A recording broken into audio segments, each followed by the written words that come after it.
एक बार गौतम बुद्ध अपने आश्रम में अपने सभी शिष्यों को शिक्षा दे रहे थे कि दुनिया की सबसे तेज छुरी हमारी जबान है और दुनिया के सबसे खतरनाक हथियार हमारे शब्द है, जो बिना किसी का खून बहाए लोगों को अंदर ही अंदर मार सकते हैं। हमारे शब्द हमारी ताकत हो सकते हैं, लेकिन यही हमारी सबसे बड़ी कमजोरी भी हो सकते हैं। अगर हमें नहीं पता कि कब, कहाँ और क्या और कितना बोलना है, यदि हम सही समय पर सही इरादे के साथ सही शब्दों का प्रयोग करते हैं तो यह हमें एक सफल व्यक्ति बनाता है। लेकिन अगर हम सही समय पर सही इरादे से सही शब्दों का इस्तेमाल नहीं करते तो यह हमारे जीवन को नर्क से बदतर बना सकता है। तो दोस्तों, आज की स्टोरी के माध्यम से मैं आपको बताने वाली हूँ कि चुप रहकर कैसे हम अपने जीवन को बदल सकते हैं। आपको चुप रहने की शक्ति का एहसास इस वीडियो में होने वाला है। वीडियो शुरू करने से पहले कमेंट बॉक्स में नमो बुद्धाय लिखकर वीडियो को लाइक जरूर करें। तो चलिए शुरू करते हैं इस कहानी को। जापान में एक बहुत ही प्रसिद्ध बौद्ध भिक्षु रहा करते थे। उनका नाम रिसाई था। रिसाई अकेले रहते थे। दुनिया के शोर शराबे से दूर जंगल में वे रहते थे और वह बड़े ही ध्यानी और प्रभु भक्त व्यक्ति थे। इसीलिए वह पूरे जापान में बहुत अधिक प्रसिद्ध थे। एक दिन एक राजकुमार रिसाई के पास आया और बोला, हे प्रिय भिक्षु, मैं हमेशा थका हुआ, निराश और परेशान महसूस करता हूँ।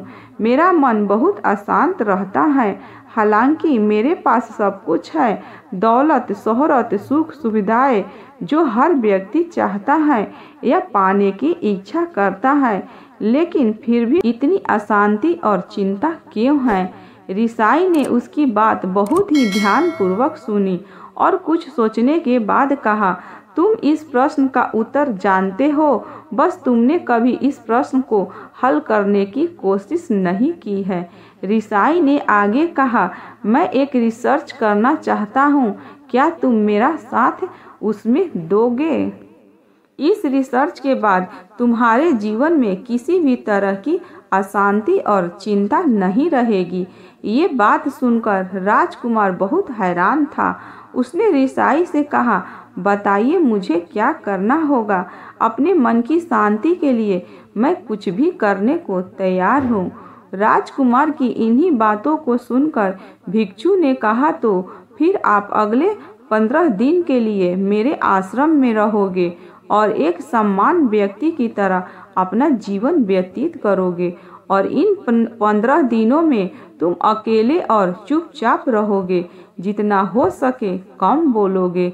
राजकुमार उस भिक्षु की बातें सुनकर पहले दिन राजकुमार के लगा कि उनका मन सम्मान से अधिक अशांत और विचलित है। इसके मन में तरह तरह के विचार आ रहे हैं और वह आम लोगों की तरह जीवन जीने में असहज महसूस कर रहे हैं। उसे अंदर से बोलने की इच्छा हो रही थी, लेकिन वह चुपचाप रहा। उसके मुंह से एक भी शब्द नहीं निकला, बस वह चुपचाप बैठता रहता। लेकिन रात होते होते उसे अंदर ही अंदर शांति का अनुभव होने लगा। उसके लिए यह अनुभव अजीब था। वह खुद से पूछ रहा था कि वह अंदर ही अंदर इतना खुश क्यों है और उसकी आंतरिक बेचैनी और चिंता कम क्यों होने लगी है। अगले दिन राजकुमार अकेला चुपचाप बैठा रहा और वह प्रकृति को निहार रहा। वह पौधे को, फूलों को, आकाश में उड़ रहे पंछियों को वह अपने जीवन में पहली बार यह अद्भुत दृश्य महसूस कर रहा था कि उसके पास कितनी सुंदरता है। वह दिन भर प्रकृति की सुंदरता को निहारता रहता और उसकी ताजगी को महसूस करता रहता। इस तरह से 10 दिन बीत गए और उसके मन की सारी बेचैनी, सारी हलचल, सारी उथल पुथल और सारा तनाव गायब हो गया।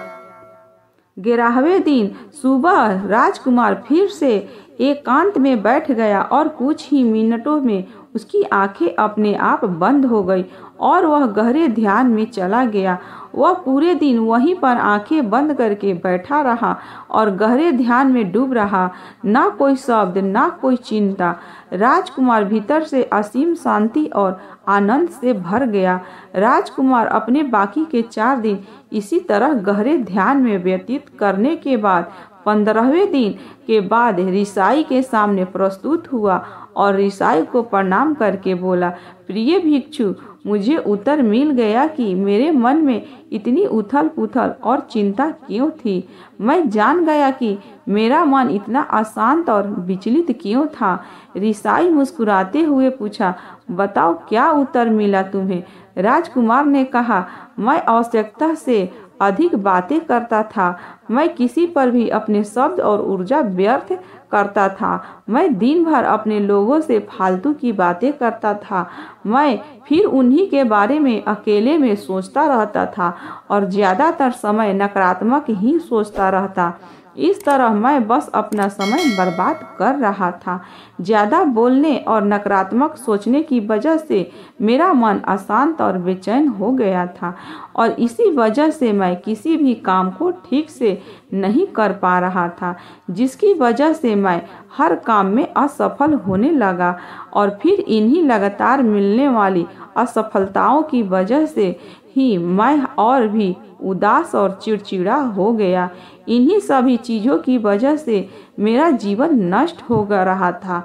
लेकिन यहाँ पर बिताए हुए 15 दिन मेरे लिए पूरी तरह से अलग थे। मुझे कुछ अलग ही एहसास यहाँ पर हो रहा था।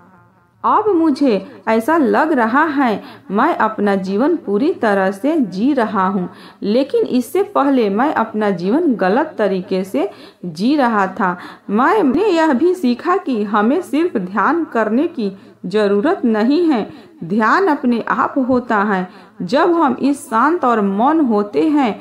ध्यान के पिछले कुछ दिनों के दौरान मैंने जो पहली चीज़ सीखी वह यह कि मनुष्य के जीवन के सबसे महत्वपूर्ण घटना स्वयं को जानना है। यह सुनकर ऋषाई ने कहा, सिर्फ तुम ही नहीं, दुनिया में ज़्यादातर लोग ज़रूरत से ज़्यादा बोलते हैं। आज भी लोग ज़्यादातर समय केवल एक दूसरे को नीचा दिखाने के लिए ही बोलते हैं।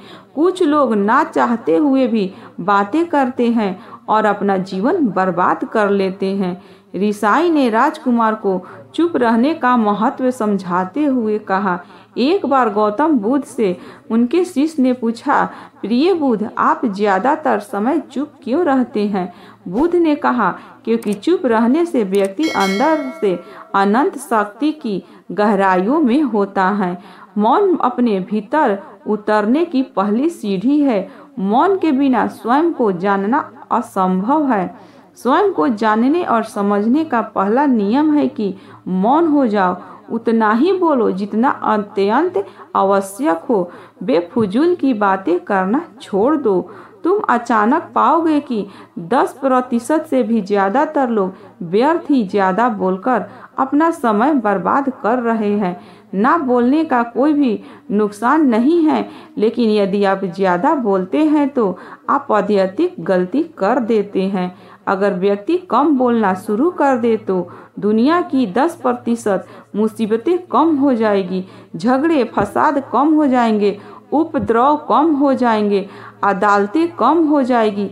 अगर लोग थोड़ा चुप रहना सीख लिए, संसार की बहुत सारी समस्याएं हैं, बहुत सारा उपद्रव सिर्फ बोलने से पैदा होते हैं। सारी बात मौन सीखने की है। जब तुम नहीं बोलते तब तुम एकांत में अकेले हो गए, भरे बाजार में शिखर में पहुंच गए। जिसने मौन की कला जान ली वह भीड़ में भी अकेले होने की कला जान लेता है। वह अपने भीतर ही डुबकी लगाने लगता है। एकांत में तो आदमी स्वर्ग में है, दूसरी की उपस्थिति ही बेचैनी पैदा कराती है। पहले तुम्हें चुप रहने की शक्ति को धारण करना होगा, इससे तुम अधिकतर ऊर्जा को बचा लोगे और फिर इस स्थिति में पहुंच जाओगे कि तुम कम बोलने लगोगे। अगर तुम किसी के यहाँ पर जा रहे हो और परेशान हो जाओ तो ऐसे में उचित है कि आंखें बंद कर लो और अपने में खो जाओ। वहाँ से आपको ताजगी महसूस होगी, क्योंकि तुम्हारे अंदर ही जीवन का वो स्रोत छुपा हुआ है, वह किसी दूसरे में नहीं है। इसके राजकुमार उस ऋषि से पूछते हैं, आखिर कौन हमें अपने अंदर तक ले जाएगा? ये बातें सुनकर ऋषि बुद्ध कहते हैं, तुम्हें स्वयं ही अपने अंदर उतरना होगा और वहीं से परम राज जीवन का आनंद ले पाओगे। आनंद का यही से जन्म हुआ है, यहीं से तुम मौत में डूब जाओगे, यही तुम्हारा सूरज उदय होगा और यहीं से अस्त होगा। इसी प्रकार तुम बार बार डुबकी लगाओगे। जब भी तुम डुबकी लगाकर लौटोगे, वहां से तुम पाओगे फिर ताजगी भरी जिंदगी का नई संपदा मिलेगी। इस नई शक्ति के जन्म होने से तुम्हारी थकान गई, उदासी गई, चिंता गई। जैसे कोई स्नान करके लौटता है तो शरीर शीतल हो जाता है, शांत हो जाता है। ऐसे ही जब कोई भीतर से साफ होकर वापस आता है, मौन में स्नान करके लौटता है, तो समस्त अस्तित्व, समस्त व्यक्तित्व शांत और मौन हो जाता है, आनंदित हो जाता है। जब तुम आंतरिक मौन की उस पराकाष्ठा पर पहुंच जाओगे, तब तुम पाओगे कि बोलने से भी तुम्हारा मन खंडित नहीं होता, वो बना ही रहता है। उसकी एक अंतर्धारा लगातार तुम्हारे भीतर बहती रहती है। तुम बोलते तो हो, तुम शब्द का उपयोग भी करते हो, लेकिन वो तुम्हारे मन को खंडित नहीं कर पाती। एक बार गहरे मौन में स्थिर हो जाओ, फिर तुम्हारी वाणी में भी मिठास आ जाएगी। तुम्हारा बोलना संगीत पूर्ण होगा, तुम्हारा बोलना सत्य होगा।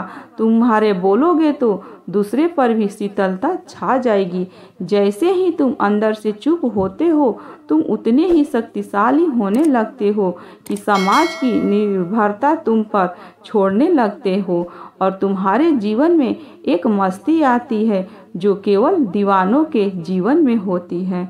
तुम्हारे चेहरे पर एक नई रौनक आ जाती है, तुम्हारी आंखें किसी अमृत के समान हो जाती है और तुम अनंत शक्ति के समुद्र में डूबने लगते हो। इतना कहकर भिक्षु रिझाई ने अपनी बात खत्म की और वो मौन में चले गए। राजकुमार उनका धन्यवाद कर अपने महल चला गया। दोस्तों, आपने भी अनुभव किया होगा कि बहुत ज़्यादा बात करने से दिमाग अशांत हो जाता है, जिससे हम अपने दिमाग पर नियंत्रण खो देते हैं और साथ ही अपना ध्यान भी खो देते हैं। जो लोग बहुत ज़्यादा बोलते हैं, उनके पास किसी एक काम पर ध्यान केंद्रित करने की काबिलियत नहीं होती। वो अपने किसी भी लक्ष्य पर पूरी तरह से केंद्रित नहीं कर पाते। अगर हमारा दिमाग एक जगह केंद्रित नहीं है तो हम जीवन की सच्चाई समझ पाते और ना ही मनचाही सफलता कभी हासिल कर पाएंगे।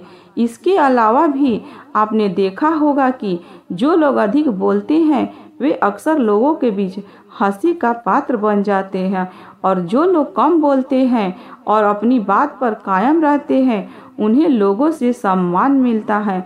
लोग उनकी बातों को सुनते हैं और उन पर भरोसा भी करते हैं। जो लोग ज़रूरत से अधिक बोलते हैं और अपने विचारों के बारे में पक्के नहीं होते, उनका दिमाग स्थिर और विचलित रहता है, शोर से भरा रहता है और एक अशांत दिमाग वाला व्यक्ति जीवन में किसी भी चीज़ में सफल नहीं हो पाता, क्योंकि वह किसी भी काम में फोकस नहीं कर पाता। यदि किसी व्यक्ति को यह पता है कि उसे कब, कहाँ और क्या बोलना है, तो वह व्यक्ति सच में बहुत बुद्धिमान है और ऐसा व्यक्ति जहाँ भी जाता है उसका व्यक्तित्व आकर्षण का केंद्र बन जाता है और वह जो कुछ भी करता है उसमें सफल अवश्य होता है। अगर हम किसी महान और सफल व्यक्ति के व्यक्तित्व को गहराई से देखें तो पाएंगे कि कम बोलने होते हैं और कम से कम शब्दों में अपनी बात खत्म कर देते हैं। वे बोलने से पहले वो चीज़ों और जिसके बारे में उसे बोलना है उसके बारे में गहराई से सोचते हैं। लेकिन जो लोग बहुत ज़्यादा बोलते हैं, बहुत बार वे झूठ भी बोलते हैं और अपनी बातों से दूसरे के मन और विचारों पर कचरा डालते रहते हैं। वह ज़्यादातर समय दूसरे की बुराई करते रहते हैं, इसीलिए उनके अपने भी हमसे नफरत करने लगते हैं और उनसे बचने की कोशिश करते हैं। हमारे भारतीय उपनिषदों में कहा गया है कि हमारे शब्द वास्तविक ब्रह्म शक्ति है। मौन से धैर्य आता है, धैर्य से ध्यान, और ध्यान से हम अपने जीवन के बारे में जागरूक हो जाते हैं। इसीलिए अगर हम ज़्यादा बात करते हैं तो हम मौन को खो देते हैं, जो मन की शांति का पहला स्तंभ है। दोस्तों, आज से हम भी चुप रहने का अभ्यास अवश्य करेंगे। आज से हम भी कहीं बोलेंगे तो ज़रूरी है और हम कोशिश करेंगे कि कम से कम शब्दों में अपनी बात ख़त्म करें और हो सके तो कोशिश करेंगे कि रोज़ कम से कम 30 मिनट एकांत में चुपचाप बैठेंगे। और मुझे पूरा विश्वास है कि इसमें हम सबके अंदर एक सकारात्मक बदलाव जरूर आएगा। इसी के साथ इस वीडियो को ख़त्म करते हैं। दोस्तों, उम्मीद करती हूँ आपको इस कहानी से एक अच्छी सीख मिली होगी। यह कहानी आपको कैसी लगी हमें कमेंट बॉक्स में कमेंट करके ज़रूर बताएं और साथ ही इस कहानी को अपने दोस्तों के साथ ज़रूर शेयर करें ताकि उन्हें भी इस कहानी से कुछ सीखने को मिले। बाय बाय दोस्तों।